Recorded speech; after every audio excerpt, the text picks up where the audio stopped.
Hello, folks. This is Eddie Carson, and you're listening to Race Matters here at WJOP 96.3 FM, Joppa Radio. And I got a lot to talk about with my guests, so we're going to get right into it. No prelude tonight because we have Frank Cousins in the house, and this brother is he just has some great experiences, some wonderful narratives, and we've had a number of conversations over the years that I want to invite you into the fold. So I'm going to welcome Frank. Brother, how you doing, my friend? Good. Thanks for having me here at the Joppa station. I'm a Joppiite, so that's even better. We're glad to have you here. And, it's interesting, too, to have you. And we've talked about some stories about your past and growing up, and we're going to get into that, particularly because it is February and it's Black History Month, and this is a month by which we celebrate, we think about the accomplishments, the achievements, and all the things that Black people have gone through, whether it's the struggles or it's the joys and everything, too. And, I have Frank here, and Frank's background is really interesting. I think you'll find him to be fascinating, much like I do. So, Frank, just get us started here. Tell us a little bit about yourself as we kind of open up this conversation. Okay. Well, first of all, it's good to be here with you, Eddie, tonight. I appreciate that, brother. I've got a very interesting background where I've had 3 different careers, which is really kind of unique. And I had a retail career, which I was in a retail store business. I had a car business career, which I was in the car business and owned a car dealership for 10 years. And then I had a law enforcement and a public service career for about 27 years. So it's been a very diverse, different operations, but I've enjoyed all 3 of them. And I'm one of these few guys that can say, I like what I did my whole life. which is always good. It's interesting because when people ask me about my favorite job, surprisingly, I once worked for a catering company, and I enjoyed that immensely. Couldn't do it because I didn't own a company, and I wasn't going to make money doing it because I didn't go to school to go into the hospitality industry, though that is something I'm interested in now. Let's start off with the latter part, though, and let's start off about your 27 years in law enforcement. And so you were the first Black sheriff in the state of Massachusetts. In New England. Oh, my bad. Step back. Not in Massachusetts, but in all of New England. All of New England. I was appointed by Governor Bill Weld, who is a wonderful guy, gave me an opportunity, and I was appointed in 1996. And I had known probably about a year and a half, 2 years before that, I had a good opportunity of getting the appointment and going because I had a lot of interest in criminal justice, and I was in the state legislature at the time, and those appointments are made by the governor, but I was the first one. What was that like? First of all, let's start off with the question. We know here in the 21st century, and we can take it back to the 20th century too, about just the challenging, particularly Black and brown people have faced when it has come to policing. And as you worked your way into policing out of the state legislature, what was that for you going through the ranks and being in that type of occupation? Well, I think, law enforcement has been traditionally held by white males in America. I think there's no secret to that. So I think being the first one puts a lot of pressure on you to perform. I think that's number one. And number 2, you cannot think of even doing any of the things that white males can do. So you're going to have to work twice as hard just to begin with, just to do the job. And I think that takes a lot of energy. The other thing which, I think you have to be is you got to be super, super patient, and because you got to really want to do a good job, and you're going to want to make sure you make good decisions. So you got to really put an extra lot of thought into that, which takes a lot of energy. And I think, anytime you're the first person, especially of color, to get an opportunity, the sunlight is on you. Everybody's rooting for you to fail. There are a group of people that want to do well, but all the naysayers come out of the wood, and you get the instant criticism why a person of color, a Black person, can't do that job, or why you were given that job because you are Black. which any of the predecessors before they never went through any of those things. And on top of my situation, when I went to the Essex County Sheriff's Department, I had replaced someone who was removed for public corruption.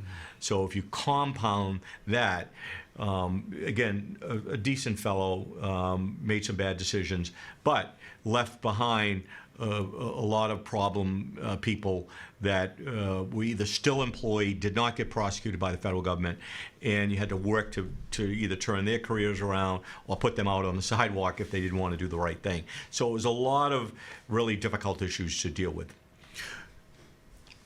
Being the first African American sheriff in New England meant that you have a mentor, and most likely you didn't have a mentor that looked like you. What was that like, particularly because, again, all eyes are on you. Right. You have to work twice as hard. There are challenges. We would be silly to say that elephant race was never in the room, because we know that's going to always be a factor. So tell us about the mentorship that you received, Well, if any, for that matter. Look, I was very blessed coming from the city of Newburyport. In the city of Newburyport, I had strong parents, Ruby and Frank Cousins. I had a guy named George Lawler who was great to me. And George Lawler was a former mayor, former city clerk, a lot of tutelage under him. And he liked public safety. His father was a cop. He was the last cop to get shot in the line of duty here in the city of Newburyport. So I had George, and the city marshal at the time was a guy named Frank O'Connell, who's still alive. And Francis was a tremendous mentor to me. And my number one mentor outside of the city of Newburyport was a black guy named Wayne Budd, who was the former first U.S. attorney here in Massachusetts of color. And he took a couple of guys under his wing. One was Ralph Martin, who was the first black district attorney in New England, and Frank Cousins, who was the first black sheriff. And both of us were appointed by Bill Weld, Republican, kind of an old Yankee, but a real libertarian, a guy that really understood race. He went to your alma mater, and he was a wonderful guy. And still, he was one of these guys that when I used to see him, I think I've told you this, when I dealt with Bill Weld before I got appointed, after, he always challenged me. He always had great questions. What are you going to do about this? How are you going to do this? This is what he was really a thinker. So between Wayne Budd and those other four individuals I talked about, I was really had a good support, because all they really wanted me to do, and you put Bill Weld in that category, is to do a good job. Mm-hmm. That was number one. And as Bill Weld said to me, he says, Frank, I want you to flip the place upside down and really make an impact. I mean, and that's fantastic. One of the things I've always thought about, particularly in terms of my own academic, my own professional career, for those of you who listen, we all know I'm not in law enforcement, nor have ever been in law enforcement. I'm trying to think if I don't think I've ever held a gun before. To give you some idea, not even on a shooting range or anything too, is the fact that I've never had a mentor who looked like me in my entire life. I've never had that. And when I come across black folks who I admire, such as yourself, and who I respect, I'm always curious about that, particularly because you're navigating in a professional space where all eyes are on you. Unless you're perfect, I'm not perfect.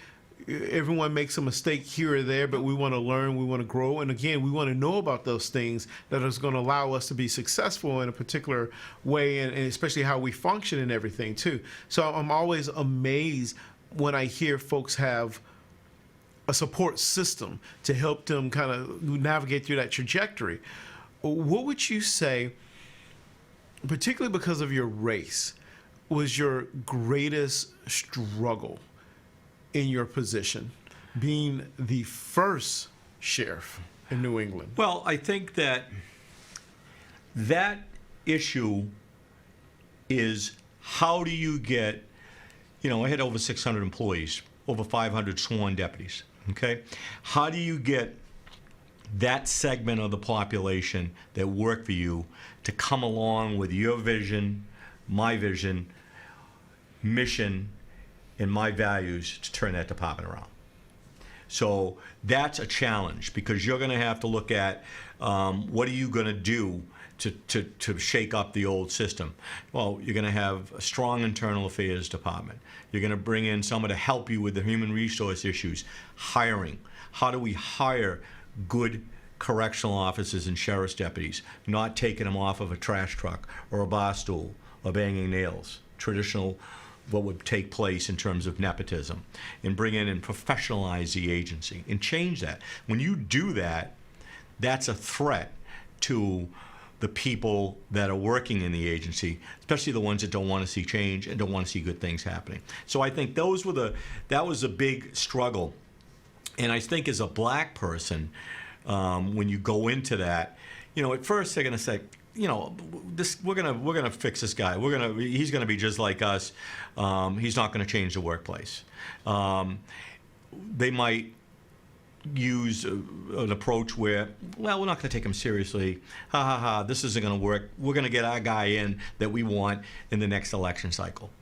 Then all of a sudden, things start to evolve or change in the workplace where you're implementing hiring standards, policies and procedures. Mrs. Jones calls up and her son got beat up, and you're objectively interviewing her son, looking at the cameras, putting cameras in the workplace to look at how correctional officers are treating people, drug testing, and they're going to get the pushback. You're going to get the pushback in the labor contracts, and you're going to have things taken off after you as a person of color. For example, I had to deal with some of those difficult issues where I was put in the crosshairs of a rifle. You talk about never holding a weapon. never hold a weapon, but put the crosshairs of a rifle, shoot and kill the N-word. And we found out that was done and disseminated by a couple of correctional officers that worked at the facility. So if you can imagine how they're going to treat the sheriff, how they're going to teach the Latino boy that's incarcerated, the black person that's incarcerated, how are they going to be treated?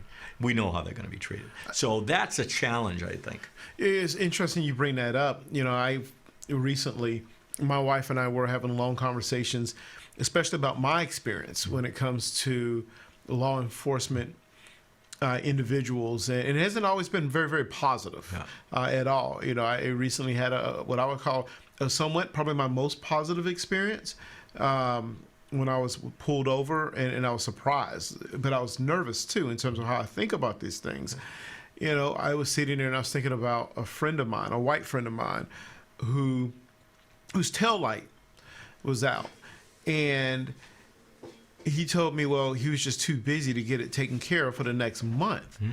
And I sat there and I thought, it's interesting because for folks who look like me sometimes, we don't always worry about, we worry about negative encounters with law enforcement. When we're pulled over, something else is going to happen, and we're not always worried about getting a ticket.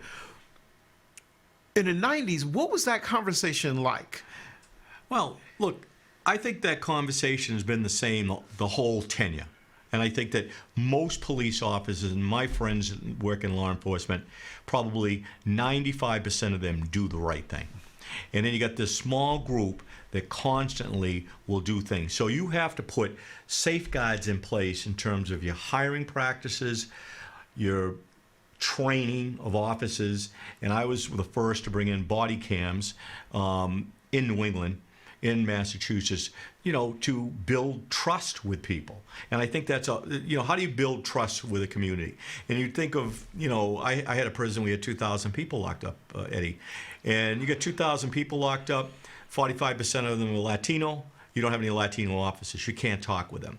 Then you got another 5 or 6% black. So you got 50, 52, 53% of the population is locked up in this county that's of color, that doesn't live in this county. So that trust has to be built. So when you take over a law enforcement agency that's, corrupt, how do you change that culture?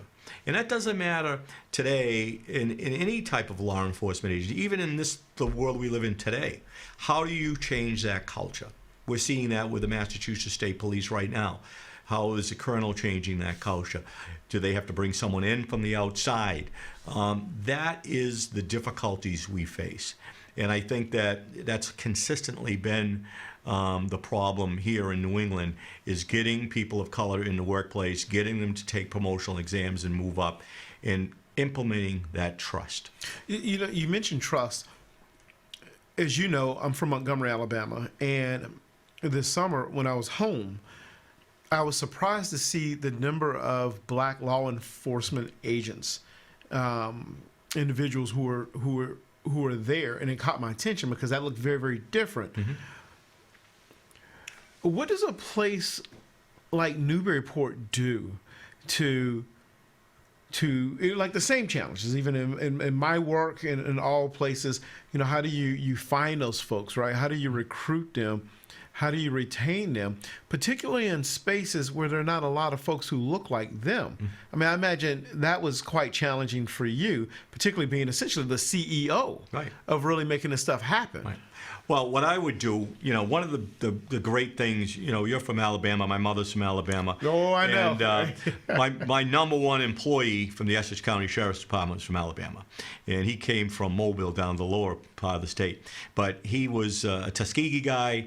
He went into Vietnam. I don't know if I mentioned the story about Willie, but went to Vietnam, married a gal from Arkansas, and they came east. And he got his master's in Boston, ended up working at a couple of the military companies, and then he went into academia like you. He was over at MIT for a while. And I brought him to the Essex County Sheriff's Department, and he was my HR director.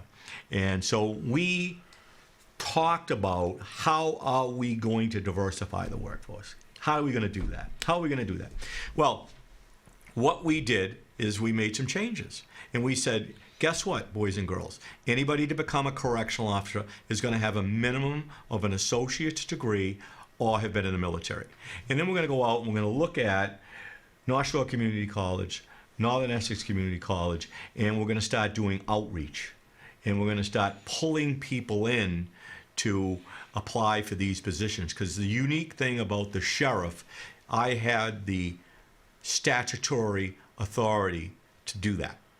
I didn't have to go to the state legislature and say they're going to change this. Clearly, I don't want to, violate any laws, but I had the authority to do that. So we went into this.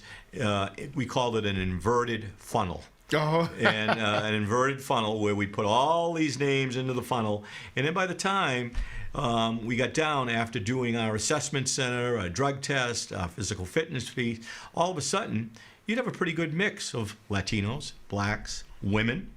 You know, I got an award from the National Center for Women in Policing. Myself and Chief Ramsey from Washington, D.C. were the first two males in America they acknowledge for the efforts in promoting women and hiring women in law enforcement. Oh, I love it. And so that was done under the guidance of Willie J. Smith. Willie was the best guy. And he covered my rear end to make sure we did it right. And we followed it. We had an assessment center. We had Dr. Guy Seymour, who was the black guy from Cambridge. You're going to go see Dr. Seymour, and we're going to ask you if you love your mother or your father. That's the most important question. That's the most important question. Absolutely. And then all of a sudden, guess what? You pass that. You've got a physical fitness piece set by Coopers and Standards, and and off you go. And you got to change your culture in your academy. I'm not interested in who can march. I'm interested in who got critical thinking skills, who can communicate with people, and treat people with dignity and decency. And those are the things. One of the things that's been popularized quite a bit, and it's something that I subscribe to a good bit, is this notion of community policing. Mm-hmm. Right? How the people who have the most power, the folks who are in many ways charged with protecting its citizens and everything too, but yet for a period of time, a lot of folks argue that there was a disconnect between the citizens, those folks who needed protection, and those who were charged with protecting them. Yep. Now, I have an idea of where you lean and your thoughts on this, but what are your thoughts on community policing, and particularly hearing things like, a cop should know that kid down the road, should know, if they were like me when I was in I think I can say this now. Well, yeah, I can because my mama knows it now. I'm just going to say it. When I was in 8th grade, Mama had to go off to work. Folks were busy. No one was around the house. Brother, you want to know how many days of school I skipped in 8th grade? Like 40. I wasn't there. Right? That whole idea that someone comes up and say, Eddie, what you doing out here playing ball? Shouldn't you be in school? That type of stuff. Well, I think that for community policing, look, those are value-driven things, And if you're the chief of police or you're the sheriff or the colonel of the Massachusetts State Police, that's your values. If you have good values and say, look, we're going to have a community policing program, well, that's the reality of what you're going to do. So, for example, I grew up in Newburyport. We had community policing before it was even called community policing. So you know who was walking. So I knew in Newburyport that Mr. Toomey was on the beat. And Mr. Toomey went to school with my dad. And believe me, when Mr. Toomey said, look, this is what you boys should be doing, that's what we should be doing. I knew before I was on the city council in Newburyport, and Frank O'Connell, my mentor, hired Keith Carter. This is the first black police officer full-time in Newburyport back in 84 or 5. Keith was a school resource officer, walked downtown Newburyport. Everybody knew him. He built trust. And, when we look at black communities in Lawrence, Roxbury, Dorchester, Mattapan, the reality is very simple. You can't have community policing if you're in the cruiser going from one call to the next. That's interesting. Very simple. And I agree. And I think about those communities, and particularly communities made up of predominantly people of color. Right. I don't know the answer to this. I'm assuming that those are. The one thing I do know, particularly about Lawrence, I can speak to this. Having spoken to the mayor and done some engagement work over there, is that they have a program where Lawrence may be one of the few communities where they have more people of color than they do anyone else in law enforcement, which is unusual, and particularly here in the United States. But it's also a community of color too. As one point, the other thing though is you can't get to know folks if you're hiding out in your cruiser, but yet. It's interesting, and again, just an observation, because I will be the first to raise my hand and say this. I am completely ignorant here. I see cruisers nowadays, and it looks like people getting ready for war. And it's intimidating. Well, listen, those are decisions that are made. I went to the Essex County Sheriff's Department, and in the first order of business, I said, guess what? Everybody's going to be in a Class A uniform, no more battle dress uniforms. Okay? Those are value-driven decisions that are made by policing managers in the United States. I want the captains and the lieutenants in a white shirt. Why do we wear a white shirt? It's very simple. When I was a little boy, and my father said, this is Captain Kelleher, that's how you address him. He had a white shirt on. The city marshal had a white shirt on. You know the separation between the patrolmen and the sergeants and the lieutenants and captains. You don't have to look any further than the Floyd incident. What took place when the Floyd fellow was killed? There was a patrol sergeant there, and there was no supervision. There were no body cameras. And so you get into the breakdown of what the chief of police was thinking or not thinking and doing. So you go up to Lawrence. Lawrence, I watched evolve from a traditionally limited Latino population on the police force to bringing in the first Latino chief of police, John Romero, who was my best friend out of all of the chiefs in Essex County, came up from New York City. He got it. Every day he'd say, okay, what's the breakdown? Where are we going to go? We're going to get outside of our cars. We're going to walk. We're going to ride bikes. We're going to communicate with people. And they had a disciplinary structure. So when someone did something wrong, there was a structure. I had that at the sheriff's departments. Those are the problems. I go back to the Floyd situation. I was asked several times. I think I even saw you up in Lawrence. We both walked. We marched in a protest back in summer of 2020 over the death of George Floyd down there. Downtown. We went up to Lawrence. I was called by the mayor. He says, "Do you mind coming up? The city's a little hot." I said, "Absolutely." I was retired, so I brought my kid with me, who you had at the school, and up we went. And a couple of my officers who were still working were there. They came that day, but the point of that matter is, That is all because of the management of the police department allowing the police officer that killed Floyd to be on the street. He should have never been allowed on the street. And that's a disciplinary issues. He had a big folder with a lot of things where he roughed up people, ran people up the pole, lied. The arbitration system was not working clearly in that city, and the manager of the police department wasn't working, and clearly the mayor and the city council weren't working. And that's how you have the breakdown. And once it happens, guess what? Someone's going to get hurt, someone's going to get killed, and there's going to be a boiling point. We saw a lot of that in America with the build-up to the Floyd situation. I'm glad you pointed it out because, oftentimes people assume that, this, with the murder, the death of George Floyd, we have a serious situation, but yet we know throughout the history of this country with policing, right? This has been an ongoing situation, particularly a point you brought up earlier. One, there were barriers that kept people of color out of policing. Whether it's the civil service exam, we can go on and on and on about those barriers that were there that kept folks away, that distrust, all of those things that are there. Where do you believe we are today when it comes to the black and brown community in policing? Are we moving in the right direction, or we're kind of stuck and we've yet to figure that out? I think over the last, you think Floyd was killed, it'll be 4 years coming up. So I think over the last 8 years we've slid backwards. And the reason I say that we've slid back, it's about leadership. And so when you get a group of people that I went into that business with that start to retire and move on, and they're in leadership positions, who fills them? Who fills those positions? And who continues to move those agencies forward here in Massachusetts? And that's what's happened. And then all of a sudden, you look around, and there are very few people of color in leadership positions. And the ones that get in those positions don't stick to what I said to you at the beginning of our conversation. Are they paying attention and working harder than their white counterpart? Do they think they can do things that their white counterpart did, they can do and get away with? The answer is no.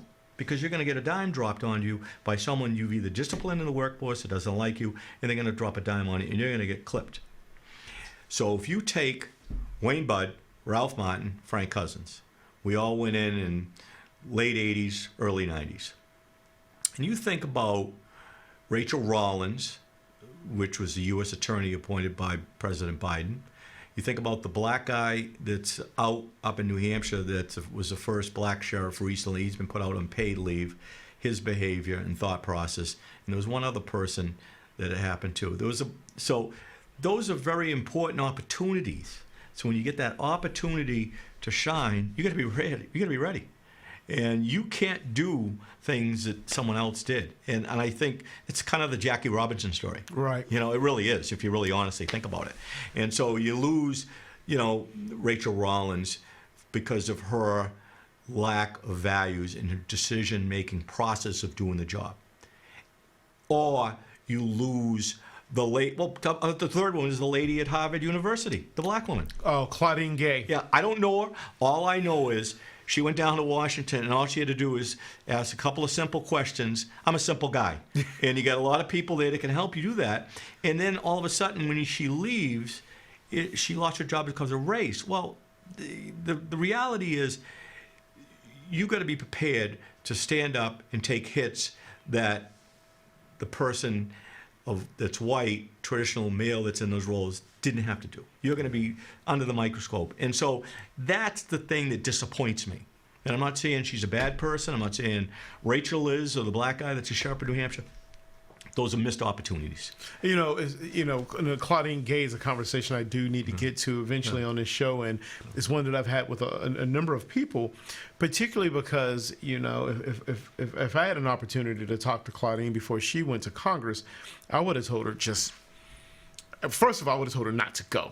That's fine. I would. Look, there are places I didn't want to go when I was a sheriff. You're in a leadership position. You got to go. You got to go? You got to go. So I'm wrong. You got to go, man. Yeah. You got to go. I don't like to go to the hornet's nest. Yeah. Okay? But I'm going to be prepared when I go to the hornet's nest. And I'm going to be ready. And you know, these are wonderful opportunities that people are going to be getting, and you got to be prepared. I didn't want to go and have to sometimes, and I said to tell the union, look, this is the budget, this is what we can give you, and they wanted to tell me how to manage the place, and I says, no. Discipline is ours. Management right is ours. We're going to pay you and make you well paid, well benefits. And they went to the street in 1998 and held signs against me. But I had to hold the guns and say, this is where we're at. This is what we're going to give you. And they came to Newburyport and protested. They protested other places. Look, those are tough things. And when you're in a leadership position by yourself, you're by yourself. I mean, so did you often feel, and again, being in a position that you were in, did you often feel alone and isolated? I never felt isolated, but look, when you make a decision as a sheriff, there's nowhere else to turn. There's nowhere else to turn. So when you say, because you got the power, when you say, I'm going to have to fire this person because of what he or she did, that's your decision, and you feel bad about making that decision, even if you have to terminate that person. And that person is not a bad person, but they had to be terminated because of what they did. And that person has a child or two and a wife and a house and a mortgage. But you know that it's the right thing to do for the agency, no matter what the consequences are. Yeah, I know those are always, that would be a hard thing. And for those me. are tough things. Yeah. And I think that when you're the sheriff, when you're the governor, when you're a district attorney, commissioner of corrections, colonel of the state police, these are tough jobs. Running the MBTA, you can put that in that category. So you are by yourself. So, and if you're a person of color, yeah, you're by yourself. And you got to think about that. Being a person of color, and particularly, having lived in Newburyport and been in leadership, being quite famous, if I can say that, because it seems like everyone knows who you are. Do you believe that, you referenced Jackie Robinson earlier, and you've been able to, how do I want to say, transcend race relations in a way that maybe some other folks may have struggled to transcend race relations, where folks can look to you and they say, oh, I know that brother. I trust him. And this is how, it may be the only black person I know. Yeah, no, look, my father had a sister, my Aunt Isabel. And she had a dry cleaners here in Newburyport. Her and my Uncle Bill down the south end. She graduated from Newburyport High. My Uncle Bill came down from Haverhill. He grew up in Haverhill. And we learned how, in my Joppa neighborhood, to get along with people. I had a lot of aunts and uncles that lived in that neighborhood. We had other races. Is that your way of saying you got a lot of whoopings and spankings when you were growing up? I didn't get a lot of those. I got a lot of the evil eye and the point. Oh, you got an evil eye, okay. And occasionally, my mother was a disciplinarian, but my mother spoke to me, or a white kid in the neighborhood or a neighbor. It was like their mother talking. So, yeah. I mean, I grew up in that environment, but my aunt, and we understood how to work with people and get along. Life wasn't always easy. Don't get me wrong. Right, no, I got you. But I think that somewhere along the line, we lose a little bit of that. And, we always spoke up what we thought was right, and everybody had hardships and difficulties. But I think today, that's lost a little bit. So, I mean, it's interesting you mention that, because, and folks, if you're just chiming in, this is Race Matters. You are listening to 96.3 WJOP Joppa Radio. So, when we think about communities, and that's a word folks use all the time, and they use that, you being a native, a resident, does Newburyport, does this area, the word I like to use is this hood, does it still feel like a community spirit to you, or has that dissipated in some ways? Well, look, I think economics changes that. I think money changes that. Because Newburyport's changed a lot. Well, I think it's money, and I'll be honest with you. So we had when I grew up in the 60s and 70s here, to answer your question, I believe we had community spirit and we had a beloved community and we respected everybody that we went to. So when I went, and I was talking about this the other day, we talk about the different groups of people. Didn't matter if they were Greek immigrants, Jewish people, small amount of blacks, Irish Catholic, people that might have been classified just as poor. There was a respect of the old Polish neighborhood I just talked about, but where my aunts lived. And so it was different. Now, Newburyport, do I see it like the beloved community that we were? No, it's changed. What's different in Newburyport? Money. Yeah. Expensive properties, expensive houses. You can't afford less to, children. It's hard to live here. Hard to live here. So that's really the change in Newburyport in the last 25 years. You know, folks over a period of time have kind of told me a little bit about the history of Newburyport and how, particularly by the time you get to the end of the 90s into the 2000s, gentrification, everything creeps in. Yep. I had the former mayor on the show once, Donna Holliday, and she told me that she remembered when the first time a home sold for $1 million here, and it just kind of struck terror in her. And she started thinking about, what does this mean for community? And, right, it doesn't matter what color you are, you're going to be, there's that sense of exclusion, but particularly if you're a person of color who may find it hard to live in certain areas. Yeah, my two friends bought that first house. They moved up from the Cape. And the $1 million? The $1 million house. And oh, wow. Yeah, they bought that house. I think it was, it's either 53 or 83 High Street. And that was the first $1 million house. And they were great guys, Brian and Al. Brian Tanny and Al Rondo, and they bought that house, and that was the first $1 million house, and that was, I think, in 2000 or 2001. That's about right. I think that's around the time frame she referenced. And they were wonderful guys, and now you can just kind of pick which $1 million house you want. Yeah, now you pick them all. But I think that's the difference, and I think it's economics, because it is what it is, and I think you're seeing that, really. North of Boston, we're seeing that type of push.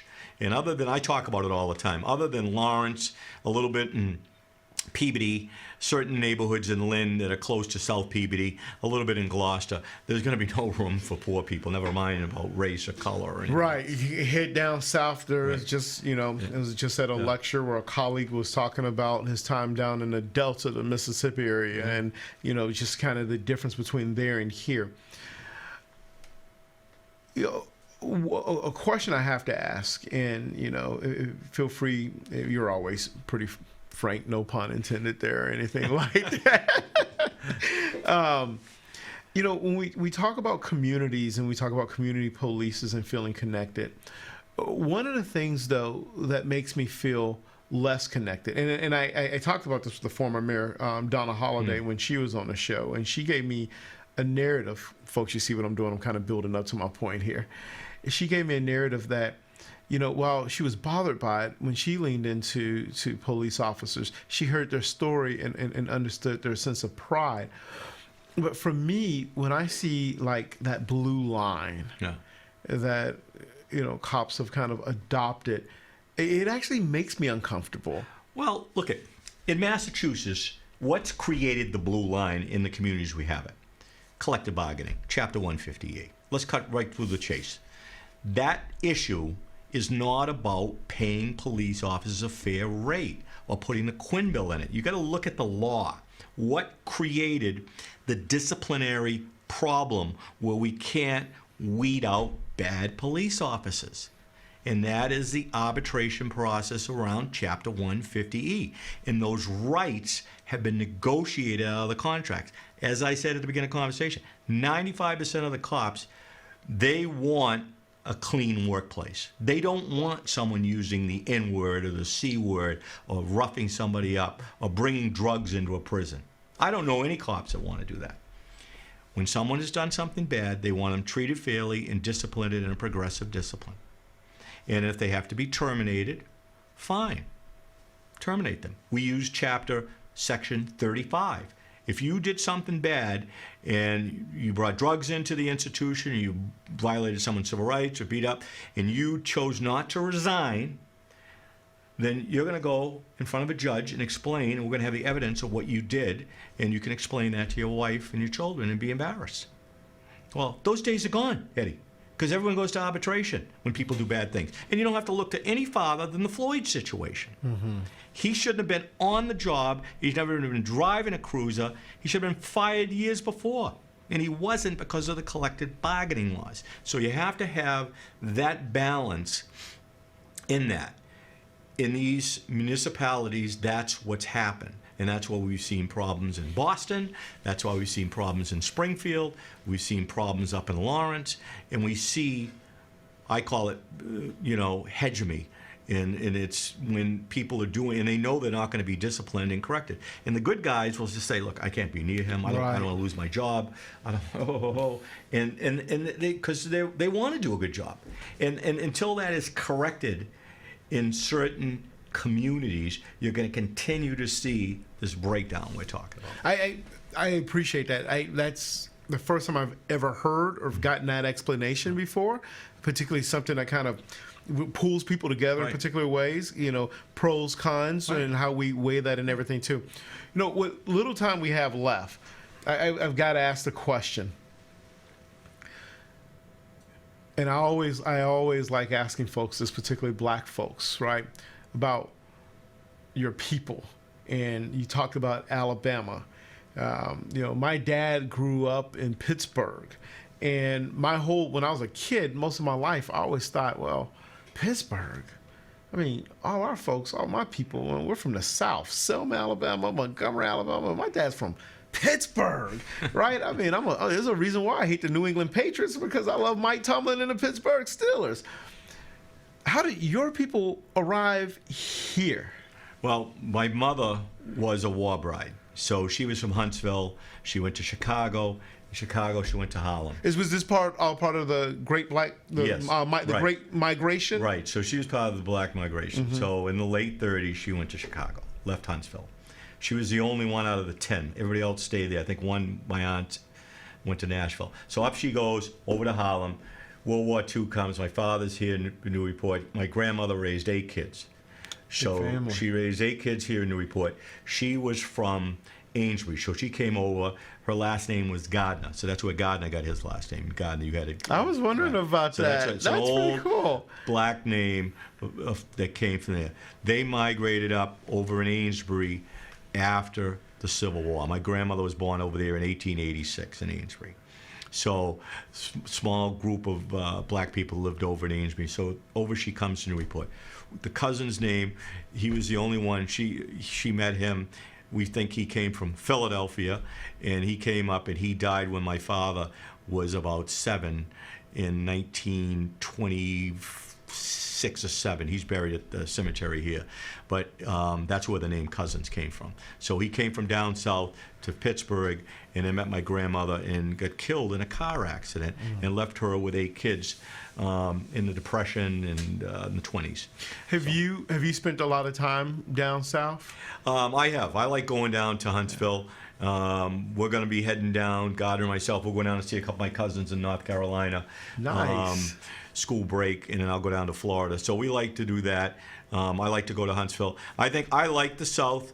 I think I tell people up here, I think the South is a little bit further ahead of us on race relationships in terms of how things happen. And I'm not going to push back. Yeah, when I moved up here, folks were like, "So, Eddie, what was it like living down there?" Almost like I was living in a war zone. Right. Right. And I'm sitting there. I'm like, wait, let's dial it back just for a little bit here. And I've brought that up on this show before, and that is Southern folks have a way that we engage. I mean, people hear the narratives about, segregation, this and that, but yet, I mean, like the lecture I was recently at, we can trace our interracialness going back to the blues, for example, in a way we engaged in each other in different capacities too. I really experienced segregation when I moved up here. Yeah, well, and I saw it in the economics, the class. I mean, it's New England math. It is different. I don't talk about systematic racism, as I've told you. I talk about institutional racism. And that's what we have in New England. And there are certain agencies or state governments, or even some towns, that have institutional racism, and it just generates from generation to generation. Do you think those institutional the institutional behavior and institutional racism continues because there are just maybe not enough people of color to break that? Maybe it's because white liberals believe that we're beyond that and it doesn't exist, that kind of colorblind mentality, or that's something somewhere else, but it doesn't belong nor exist here. I think it's a combination of all three of what you said, and I put that right at the leadership of the Massachusetts State Police, the MBTA, our governor, and that's where that breakdown is. Bill Weld was a special guy. Make no mistakes about it. He was a special guy, and he had Paul Salucci. They got it. And, it's hard. It's hard work. It's hard work changing institutional problems that have been there for a long time. Brothers, we get to the end of Race Matters here. This is WJOP, Joppa Radio 96.3. I always like to give my guests the last word, and this has been fantastic because we can do this all day, and we're going to continue to do this all day. You need to be on a lecture tour around here just talking because it's just fantastic. Well, Eddie, thank you for having me. And the only thing I wish we didn't get to talk to today about is what fentanyl and heroin is doing to our young black boys and boys of color in America. And we'll save that for another show. Hey, so that means you're going to come back? I'll come back and we'll talk about that because that bothers me. I appreciate that. And other than that, you're a good man. Well, hey, I appreciate that. I need someone to tell me that from time to time. That's always good to hear. I want to give you the last word. And what are you optimistic about when it comes to the future, whether it's race, policing, this country, this community? What are you optimistic about? I'm a visionary, and I am very grateful for the country we live in. And I'm very grateful for the city of Newburyport. I have a lot of gratitude because I think we're making progress, but we have another strong push we have to make to go to the next level. But I'm very grateful for what I've been given. I talk about this. I went to a wake today. Quickly, I'm very grateful for the opportunities that I've been given, and a lot of good white people have supported me and helped me, and I'm very grateful for that. I have so many things I want to respond, but I'm going to hold my word and give you the last word here. Folks, thanks for chiming in here to Race Matters. It's been just a fantastic conversations here with Frank Cousins Jr. I'm Eddie Carson, and we're just kind of get into this funk. Happy February, happy Black History Month, and stay warm.